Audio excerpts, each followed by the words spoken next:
Today, I'm going to share with you how to truly master playing rhythms or counting rhythms with a technique that you may or may not have heard before called subdivision.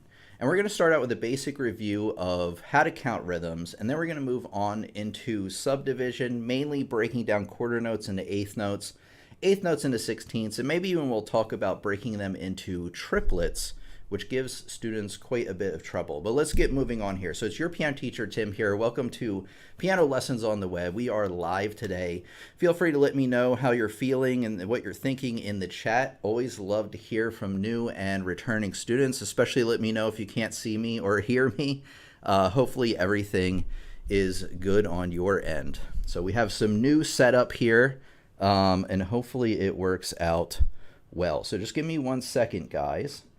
And I want to open up things with, hold on. Oh, there we go. Sorry. Had a couple things I got to fix here. All right, and then we'll get right on to it. Good morning, everybody. Good morning, Poetic Lifestyles. Happy to have you here with us today. Sorry, guys. Just give me 1 second. Of course, there's weird stuff going on. Okay, so I want to open up things with this one question, which is, what rhythms do you personally struggle with? I know that for everybody it's a little bit different. Maybe you struggle counting rhythms just altogether. Maybe you struggle with just like 6/8 time signature, something like that. Or maybe some of the more advanced topics like 5/8 time signature, 7/8, how to play swing, things like that. Let me know what your personal struggles with are, because it lets me know where you, the students, are in your learning journey, and it helps me know more about you so I can make better lessons for you in the future. So let's continue here and on to the next one. So we're going to talk about some basics of counting rhythm here. And we're going to start out with basically talking about what measures are about, time signatures, and then lastly, note durations, which is the last of the basic things that you're going to have to know about. So let's get on with measures, right? So you may notice that music is broken up into these boxes. There we go. So like that would be one measure. And you notice that it is divided in by these vertical lines right here. Not sure why it's not letting me do that. Sorry. Oh, there we go. So notice how there are these vertical lines right here, and right here. These are bar lines, and the distance between the bar lines is the measure. And I would think about a measure as a box. And in a measure or a box, you can fit a certain number of things, right? You can fit certain number of shoes, a certain number of rocks, depending on how large the box is. Now, what tells us how large the box is? Well, it's this thing called the time signature, which are these two numbers here. There's actually one for the treble clef and bass clef, but they are the same. You don't need to figure this out twice. So let's take a look here. We have our first number here, 4, and then we have a second 4 right there. So let's talk about what the top number means. The top number tells you how many beats or how many things, we could say, fit in each measure, right? And a beat, if you don't know, is like a regular interval of sound. So if I play this fast, that is the beat. It's a regular boop, boop, boop, boop interval of sound that kind of helps you tell where you are rhythmically in the music. And there's 4 of them for each of these measures.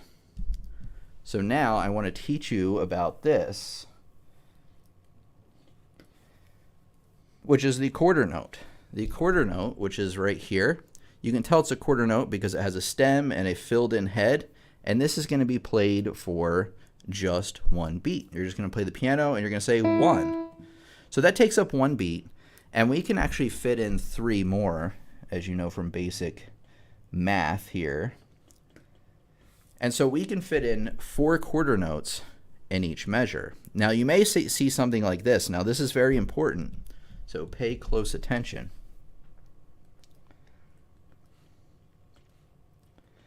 Now I want to know as I'm writing these out, I want to know in the comments, this is going to be super helpful to me. Let me know where you are with your rhythm learning journey, you could say. Like, are you familiar with this stuff?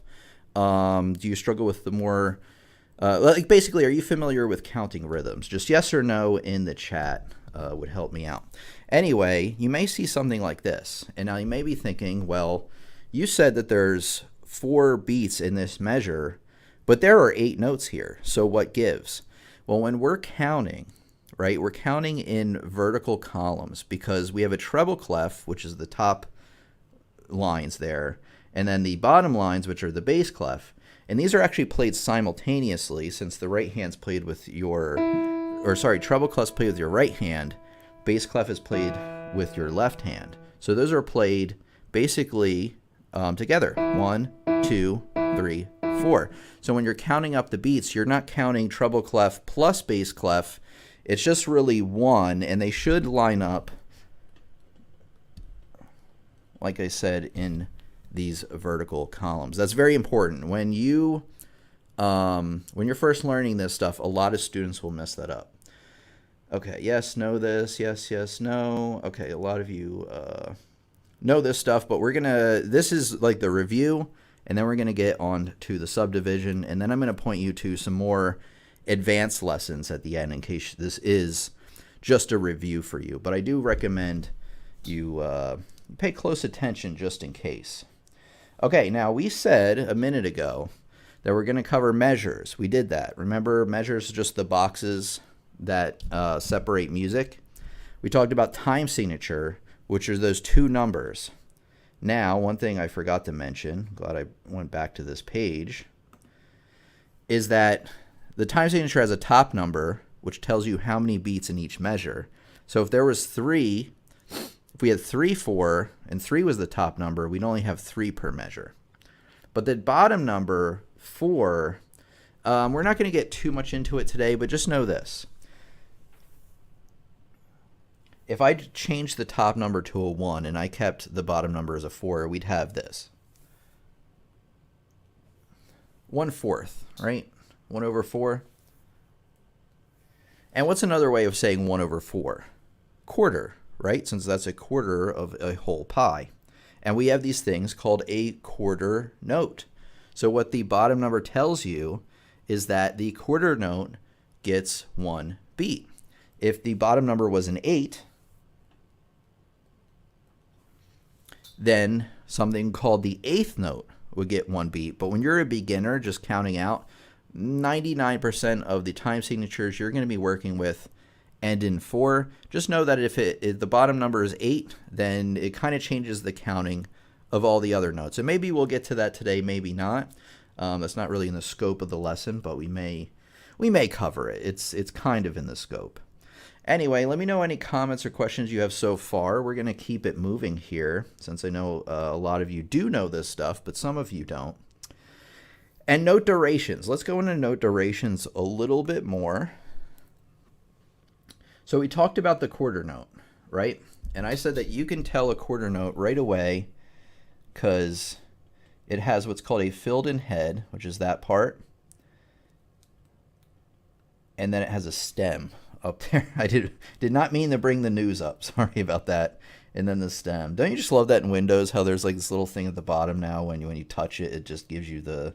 Anyway, whatever. I don't want to get too off base here. So that's a quarter note. It's worth 1 beat. Now there's a type of note, and these are all called note durations. They tell you the duration or how long to hold the note. Sorry, I'm moving the microphone so much. I'm trying to find the perfect, I think putting it right there is okay. All right, anyway, let's talk about the half note. So a half note, as the name suggests, is going to take up half of a measure, right? Since a quarter note took up quarter of a measure in 4/4, this is taking up half. So it's going to be worth how many beats? That's right, 2. So if we're counting this measure, we'd have beat 1 there with the quarter note. Beats 2 and 3 there with the half note. Let me space these out a little better. Now, question for you. In the chat, let me know what type of, how many beats do we have left in our measure, and what note can we use to fill and complete this measure so that there are 4 total beats? So let me know in the comments. I really want to know. Somebody's saying they're struggling with triplets in the chat, so we will hopefully get that today. If not, I will link you to a video at the end. So what kind of note do we need to finish out this measure of 4/4? You have to let me know in the chat or I will not move on. We will literally sit here until the end of time. I got all day. I can wait. I'm just kidding. Just let me know in the chat. I don't see any yet. See, somebody said triplets.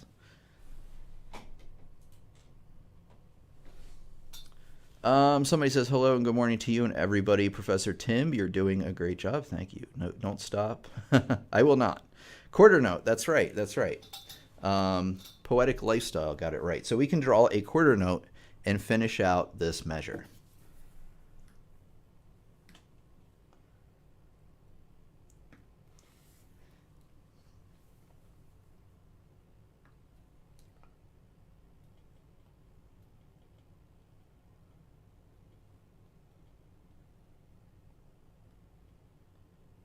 Okay, so now I've redrawn the numbers so they kind of fit where they're supposed to. You got beat 1 here. 1, 2, 3, 4. And that's how you would count out that measure. Let's talk about a few more note durations, and we're going to keep going along.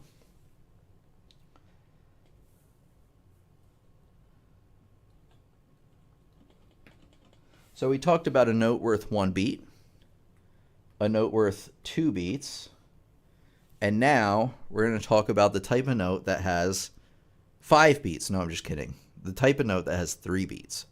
Now this is called, believe it or not, it's a half note, right? And it's got a dot on it. You're never going to believe this.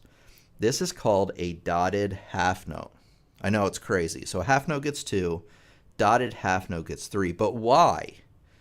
What does the dot signify? Well, the dot is this. Remember this, write this down, whatever you need, because this will apply to many other rhythmic concepts. The dot adds half of the note's value back to itself. So you have 2, which is what the half note is, plus half of 2, which is 1. 2 plus 1 equals 3. That's right. And this time I'm not going to force you to give me the answer of how we fill out this measure, because it's the same as before. We can add 1 more quarter note to finish out that measure. All right, let's continue here. Now you may notice I call them quarter notes. Some people call them crochets or minims, things like that.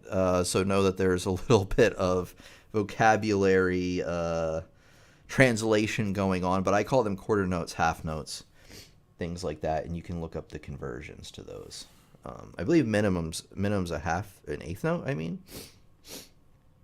I believe so. Sorry guys, let me blow my nose real quick.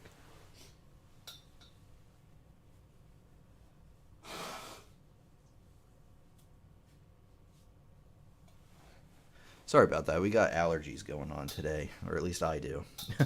Can't speak for all of us. All right. Dots add half the value back to itself. Exactly. So a dotted quarter note, let's do this since this is a great follow-up. A dotted quarter note, I still need to, sorry guys, I need to figure out the best, the best way to, would that be the best? All right, anyway, if you can't hear me, let me know and I'll adjust the microphone. But we have a dotted quarter note now. A dotted quarter note gets how many beats? Let me know in the chat. What do you think, the live chat? And while you're giving me the correct answer, hopefully, I will explain. The quarter note gets 1 beat.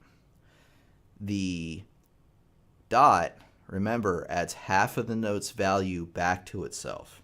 So the note is worth 1 beat. The dot is worth half of a beat, right? Because it's half of 1, which is 1/2. So therefore, if you haven't figured it out in the chat already, which hopefully you do, no, it's not 2 beats. You're close, though. You're very, very close. I'm glad we're talking about this now. so we all know. We have 1 beat plus a half of a beat. So we have 1.5, right? So let's chart this out a little bit.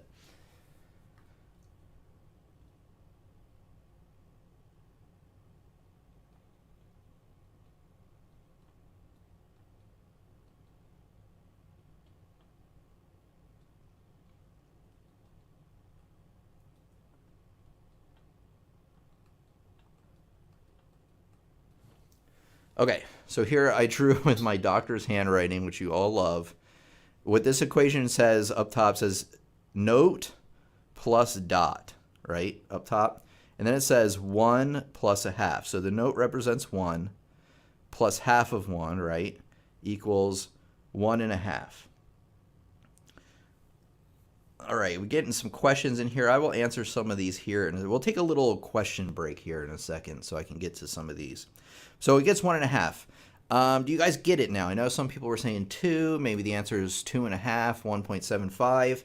It's actually just 1.5 because you have the note plus half of 1, which is a half, and then you got 1.5. So let me know if you're still confused. I'll try to explain it in another way, but we will continue seeing this, or you will, throughout time. Trust me. Actually, let's finish out this measure here. And then I'll answer some questions that we're getting in the comments here. So let's talk about this. Let's finish out the rest of this measure. We have 4 total beats. We've taken up 1.5. So one thing I think would be an easy way to finish out this measure would be to start out by drawing an eighth note, which looks like this.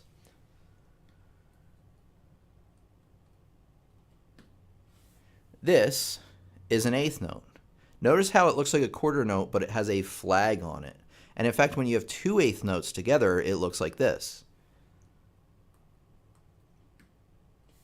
Like that. See how they're beamed across? But when it's a single eighth note, it's only going to look like this. See how the flag, like when you break it apart, the flag just kind of like falls to the side? Well, that's a single eighth note.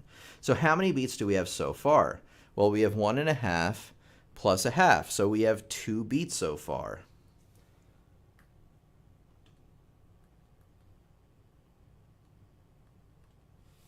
So far, it's counted as 1 and 2 and. Now, what's a really easy way to finish out this measure? We have our first 2 beats. By the way, what I like to do when I'm charting out the beats is what it's called, I call it charting. I don't know if it has another name. But basically, where you're writing out each of the beats, right? We know that this takes up 1 and 2 because it takes up 1.5 beats, right? Well, I'll explain this in a minute. We'll talk about subdivision in a minute because that's really where we're headed here. But anyway, we have 1 and 2. This fits on and. We'll talk more about this in a second. And then a good way to finish this measure out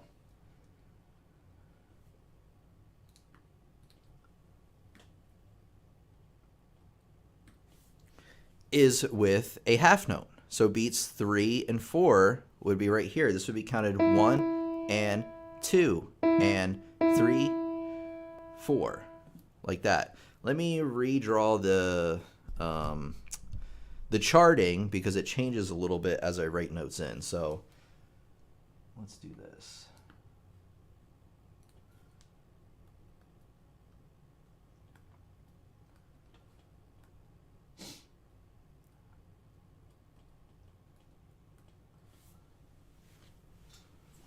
So once again, it's 1 and 2 and 3 and 4 and. Now, we have to talk about these ands. So you may be a little confused on like, how did you know? You may be asking like, how did you know to put that on the and of 2? How did you know this took up 1 and 2? What are the 1 and 2 ands anyway? So now we're getting into the main part of today's explanation, or the main part of today's lesson, which is subdivision. Right? We have to talk about what this means. Why is it 1 and 2 and? What are we doing? So it's this. Very easy stuff.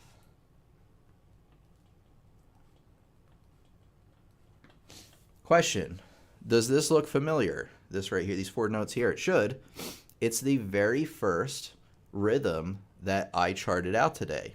You know, we have 4 quarter notes. 1, 2, 3, 4. And I mentioned a minute ago of this certain type of note called an eighth note.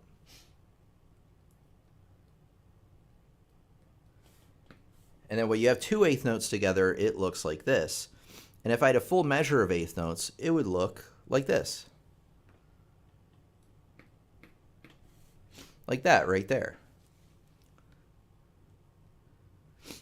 Now, how many eighth notes do we have here? We have 8, right? And the first thing I like to do when figuring out a measure of eighth notes is draw where the primary beats are. That's beats 1, 2, 3, and 4. And it's really easy because an eighth note takes up half of a beat. Therefore, each of our numbers are on the first of the set of eighth notes like this.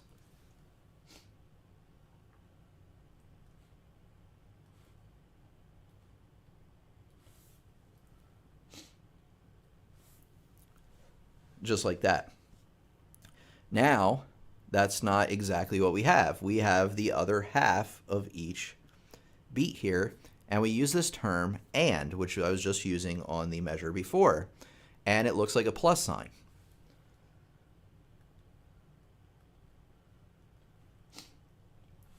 And we use the term and to account for the other half of the note, which kind of eliminates guessing. Because if, say, I just counted out 4 beats, and I just played 2 for each beat. So it's going to go 1, 2, 3, 4. And I played them fairly evenly. But if you count out the ands with the numbers, it's actually, the counting is a lot more even and a lot more accurate. It would sound something more like this. 1 and 2 and 3 and 4 and, rather than 1, 2, 3, 4. I'm still playing the same things. It's just by counting that extra and in between, it gives you more data to go on. Let me make a point. I'm going to count to 4, okay? Sorry I got the sniffles today, but we'll just deal with it. So say I'm counting to 4. 1, 2, and say I'm counting to 4 very slowly, but I also want to count it very accurately. And it's going to be very hard, right? So let's just say 1, 2, 3, 4. There's so much space in between each of those numbers that I'm actually kind of guessing where the next number is. I'm going 1. The next one should be here. 2, 3. It's kind of accurate, but it's not accurate enough, and there's a lot of guesswork in between. So if you do 1 and 2 and 3 and 4 and, even if I'm just playing on each of the beats, 1 and 2 and 3 and 4 and. That was a lot more accurate because I had those ands in between to grab a hold of. It wasn't 1, a huge long space that goes forever. 2, a big huge space that goes forever. 3, you know what I mean, a huge space. So the more of those you give yourself, the more accurately you can count. Like if I counted it as, and we're going to get into this in a minute, as 1 E and a, 2 E and a, 3 E and a, 4 E and a. Now I still counted 1, 2, 3, 4, 1 E and a, 2 E and a, 3 E and a, 4 E and a. But I added this thing called E and a in there, which splits the beats into 4. And by doing that, I can even increase the accuracy even more because there's the intervals between and spaces between the notes is even smaller. 1, 2, 3, 4. Very, very even. Rather than bam. 2. You know what I'm saying, hopefully. Let me know if you don't know what I'm saying, and then we will get there. So the and helps guide us. Yes, it does help guide you. So you're not guessing where these eighth notes are, you actually have something to kind of pull you along. Maybe this is a good example, maybe not. You have frets on a fretboard, right, that go up in half steps. If you're a guitar person, you'll know, better understand. Well, now say it's like a violin then. A violin, I don't really think has any frets on it, and you really have to guess where each note is on the thing, whereas on a guitar, you have the fretboard that these things are spaced at like somewhat regular intervals for what they are, and that tells you where the note is. So by adding in subdivision, it's like playing on a guitar, sort of, not really, as opposed to playing with a violin where you have more guesswork as to where the notes are. Okay, you guys good? We still have some more stuff to cover. I have a few announcements, but we're going to continue for now. Now, you may have listened to me say something called 1E and a 2E and a 3 and a 4E and a when I was explaining this stuff right now. There it is. And let's talk about that, because there's a thing called a 16th note. And how many do you think you can fit in a measure of 4/4? Well, guess what? It's just 16. So now we're taking our eighth notes, and we're even splitting those into halves, so that now we're splitting each beat into 4 parts. And we're going to use this term called, we're going to say the number of the beat, 1, and then E and 2E and 3E and 4E and let's chart that out.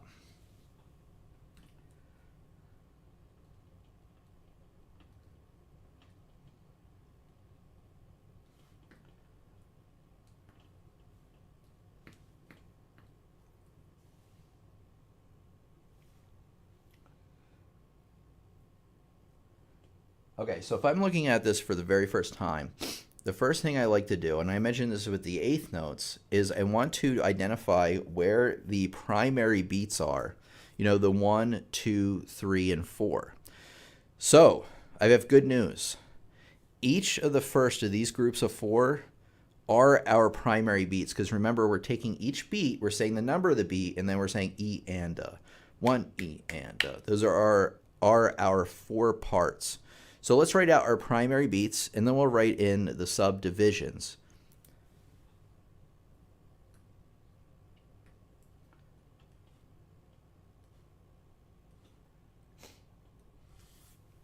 So we have 1, 2, 3, 4.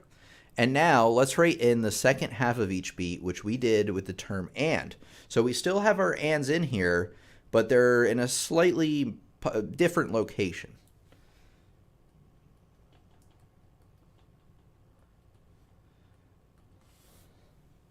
Notice how we still have 1 and 2 and 3 and 4 and, but now there's 2 notes for each of those syllables. So we actually need to add in some more little things in between to account for these notes, and that is the E and the It's going to look like this.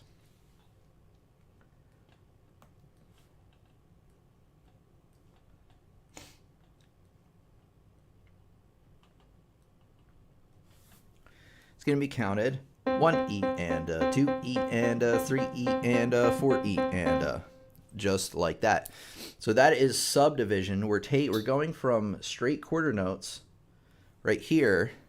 1, 2. Oops, sorry. Let's try again. 1, 2, 3, 4. We're adding eighth notes in between there, so we're double timing it. 1 and 2 and 3 and 4 and. So we still had the 1, 2, 3s and 4s, but we added in the ands. And now it's going to be 1E and 2E and 3E and 4E and to account for what we call a 16th note. Notice a 16th note looks awfully like an eighth note, except they are double flagged. They have 2 there instead of the single one right there. So there's a single, and then those are, see how those are double stacked, like double stuffed Oreos? That is how it's done. All right, let me know any questions about that, because that is the concept of subdivision. There is a link. Actually, let me do this. Let me blow my nose really quick because I have the allergies going on. I will answer some questions, and then I want to point you to a very important playlist And then maybe we'll get to triplets. We'll see. And I want to point you to a very important playlist at the end. So just give me 30 seconds or so. I'll be right back. And then we'll answer some questions.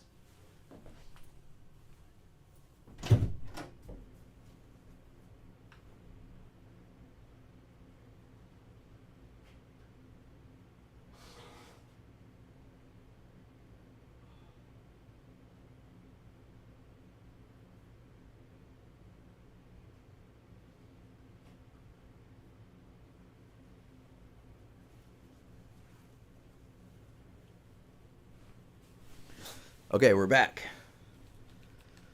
Hopefully you guys didn't miss me too much. Okay, let's see what we got here. Can we get the chat in here as well? Sort of. Hold on. There it is. All right, let's see what we got in the chat. We're going to start from the bottom. E equals tafa tifi. Now, some people, what that means is some people associate... I forgot to close the door. Let me close the door. Close enough. All right, so what this comment is stating is basically that there's other ways to account for these one-e andas. Some people use different syllables. I would use what I taught you, but if you learn something different and that works better for you, then use that. Let's see. So the and helps guide us. True. Got it. Very good. A quarter note. Do you offer online classes for young beginners? Well, I don't offer classes. I offer online courses that you can take on your own. I would say they're for ages 10 and up. If somebody is younger than that and they're taking the course, I recommend they take it along with an adult. So I don't have anything specifically for really young people. But my courses, especially the first few, are not in the beginner's pack. If you go to my website, pianolessonsontheweb.com, of course. Those courses are not very difficult, and the language in them is meant for everyday people to be able to understand it. So, really, like, anybody over 10 should be able to mostly understand. It's not written at like a 12th grade reading level even. It's pretty simplified, especially those first few courses. So no, I don't have anything specific for that, but the beginner courses on my website are probably okay for people a little bit on the younger side. Let's see. In Theory of Music USA called half note, while it's called a crochet in the UK. True. Like I said, you'll have to figure out that conversion. I don't use that. I grew up in the U.S. We always use quarter notes, eighth notes, half notes, things like that. Again, if you already learned this stuff in a certain way and that works better for you, then go along with that. All right, let's see what else we got. Triplets and swing rhythms are of great interest. Well, I will link you to a video here at the end which will explain triplets. Swing, let me give you like a very basic introduction on swing. At some point I would like to cover this in more detail. So all swing is when you are playing like straight eighth notes, say right here, 1 and 2 and 3 and 4, and with swing you're naturally making one half of the beat longer, the other half shorter. So it would be more like this. So 1, a 2, a 3, a 4, kind of like that, where it has like this uneven kilter to it. There's a few different types of swing. Again, I'd like to make a video just on this because I'd like to kind of tackle each different type and have real sheet music examples for you. But that is a very basic understanding of swing, where you're not like really altering the notes. You're just altering like how they are counted a little bit. Ba, da, da, da, da. Usually you're shortening part of a measure or part of a beat, and then you're lengthening another part, or at least the way it's or the way you're playing it. But I will definitely make a real video on that fully. I don't know if I have one yet or not, but I will cover it. Okay, let's do this. Because I want to which way am I going here? So if you check out the description of this video, and I want to get a link for this, I'll tell you what it is in a second. So in the description of this video, there's a link to a playlist of a lot of my latest, greatest rhythm lessons, you could say. And what I want you to do with the rest of your weekend, if you can, or, you know, just in the future, is to watch that entire playlist. I would just watch it all today if you have the time, because it's going to catch you up on all the rhythm things you need to know. It's going to cover things like triplets. It's going to cover things like really common rhythm patterns that you're going to find in your music all the time. So check that out. Let me get that link for you so I can put it in the chat here, and then we'll continue from there.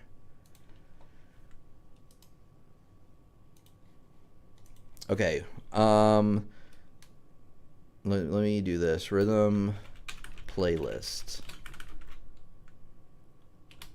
So check that out when we are done today, and that's going to catch you up on literally everything that you need to know. So let me know any comments or questions you have about what we talked about today. I want to go over kind of what the schedule is going to be coming up, and maybe some things that I'm working on. So first, what I want to do is I want to talk about what the heck. Sorry, my computer's doing wacky stuff over here. All right, we'll get there, I promise. Oh, there it is. We found it.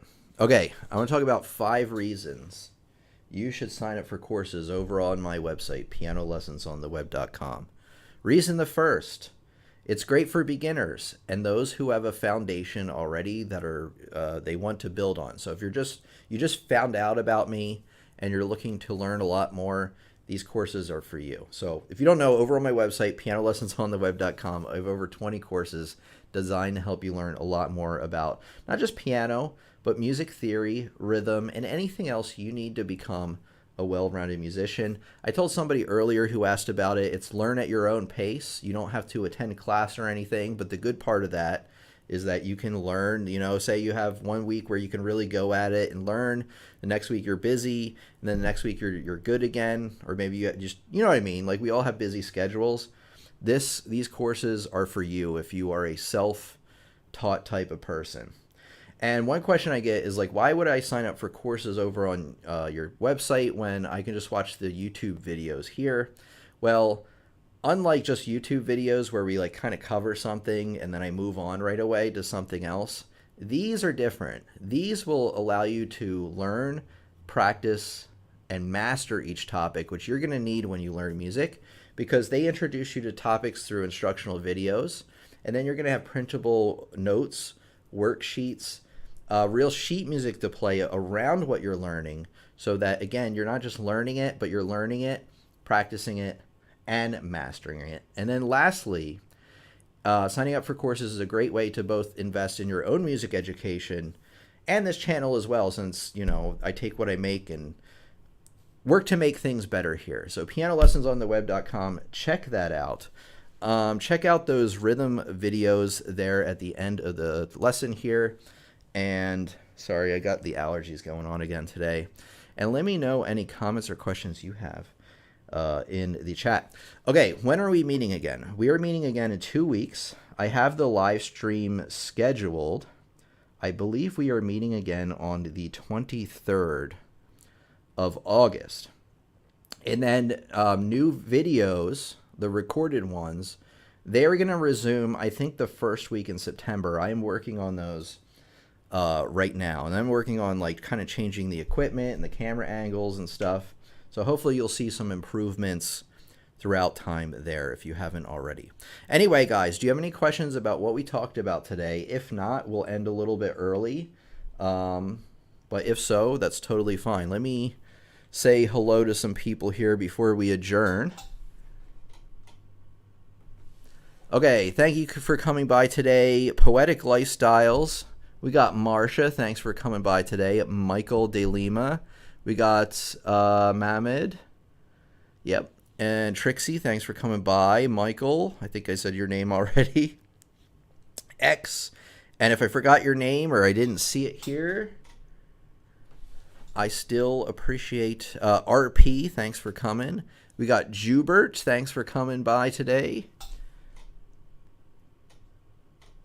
Manila. Thanks for coming by today. And I think I saw Terry. Thank you for coming by. All right, guys. Any last minute comments or questions? If not, oh, we do have one. Can we start playing? Can we start to play sheet music with this counting rhythm? Yes. So if you want to start counting with the real sheet music that you're playing already, you can do that. In the future, we're going to have more opportunities to play and count at the same time. And again, my courses over on my website do cover that. I believe in piano level 2, we tackle that. All right, Michael. Thanks for coming by today. I appreciate you. I was thinking maybe we need another mod, but I don't really see anybody doing anything crazy to require a mod. But if I see you, I'm going to ban you so fast. I'm just kidding. I just noticed Sam hasn't been able to be here the last couple of weeks, but that's okay. I don't think we need a new somebody to... I don't even know what I'm saying. My brain isn't working right now. Anyway, guys, thank you so much for coming today. It's been a pleasure as always. We're going to meet again in 2 weeks. And I appreciate you guys too. I really do. Anyway, it's been your piano teacher, Tim, here. I'll see you in 2 weeks. And new lessons coming out in September. Be excited. So, all right, everybody. Thanks for coming by today. And I'll see you, yes, you, in the next lesson.